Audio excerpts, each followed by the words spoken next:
Columbia, South Carolina, Georgia coach Kirby Smart and his no.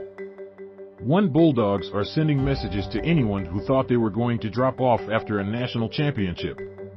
The latest statement came Saturday in a 48-7 victory over South Carolina, 1-2, 0-2, in their Southeastern Conference opener, where the Gamecocks needed a touchdown with 53 seconds to go to avoid becoming the 5th shutout victim of the Bulldogs, 3-0, in their past 14 games. Meanwhile, the Georgia offense gained 547 yards, scoring on 8 of its first 9 possessions, and was averaging nearly 10 yards a play before the backups came in and took their foot off the gas in the fourth quarter. Even though 15 players left for the NFL after winning Georgia's first national title since 1980, there still is plenty of talent and an attitude that winning a championship leaves behind, Coach Kirby Smart said. That was a very special group. That's going to linger in our building, Kirby said. Not the championship, but the way they practiced, the way they carried themselves. Stetson Bennett went 16 for 23 for 284 yards and 2 touchdowns and ran for another score. Just like the Bulldogs' 49-3 victory over Oregon and 33-0 win over Samford, Bennett didn't take a snap in the fourth quarter. He reminded his teammates that it won't stay this easy. We're going to have to play a 4-quarter game at some point. We're going to have to stay in shape, Bennett said. This isn't going to happen every week. Tight end Brock Bowers had 5 catches for 121 yards and 2 touchdowns and also ran for a score. Georgia let 10 players carry the ball, rushing for 212 yards.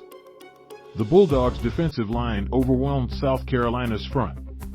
A defender was in quarterback Spencer Rattler's face almost every time he dropped back more than 3 steps. The Oklahoma transfer got off just 3 deep balls, with 2 of them intercepted. He didn't play in the fourth quarter and was 13 of 25 for 118 yards. I obviously did a horsecrap job of getting our team ready to play today regardless of how many guys we had out, said South Carolina coach Shane Beamer, who was missing 6 defensive players. I don't even want to hear it. We had a good enough team to go out there and compete. The 41-point victory was Georgia's biggest against the Gamecocks in their 75 meetings. It was South Carolina's worst loss since a 56-6 defeat to Florida in 2008.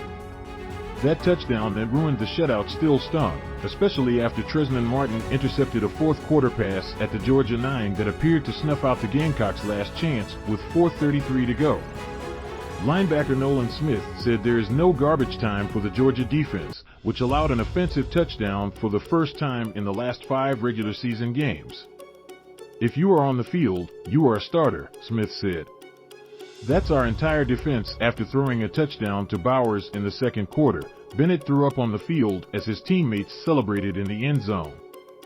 He said he was dry heaving during the drive but stayed in.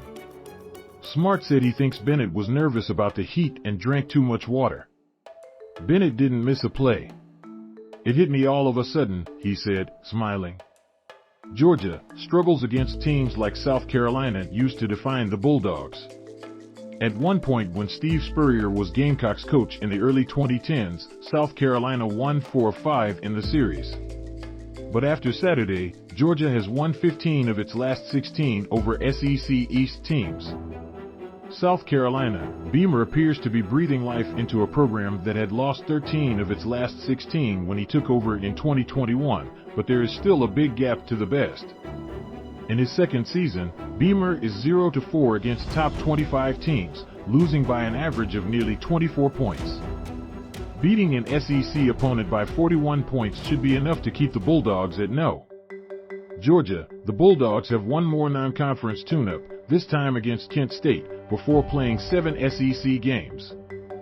South Carolina, the Gamecocks dip out of the SEC for a home game next Saturday against Charlotte.